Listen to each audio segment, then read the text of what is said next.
आणि आता बातमी एका वाहनासंदर्भातली किंवा त्याच्यावर असलेल्या नेम प्लेट्स संदर्भातली आहे. कारण त्या गाडीवर काही वेळा पोलीस असं लिहिलेलं असतं, मात्र त्या गाडीतली व्यक्ती ही पोलीस असते का याची खातरजमा केली जातेच का याबद्दल आता शंकाना वाव आहे. कारण गाडीतली व्यक्ती पोलीस असो वा नसो ती गाडी एखाद्या पोलिसाचीच आहे का याची खातरजमाही करायच्या भानगडीत कोणी पडत नाही.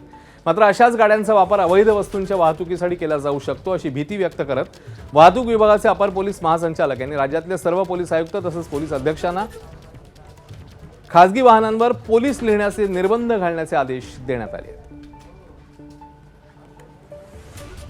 हे जे आत्ता जे आदेश काढले हे अत्यंत योग्य आहेत आणि त्यांनी वापर केला जाऊ शकतो. ही जे म्हटलं आहे ना, मी ठामपणे म्हणतो की असा केला जातो आणि फक्त पोलीसच नव्हे तर गुन्हेगार देखील याचा वापर करतात. जुनं मी सांगतो, काही लोक असे आहेत पोलीसवाले सरकारी गाडीत देखील अवैध वाहतूक करतात. शेवटी पोलीस हे नियमाच्या वर नाहीत, कायद्याच्या वर नाहीत, हे सर्वांनी समजून घेतलं पाहिजे, पोलिसांनीही समजून घेतलं पाहिजे.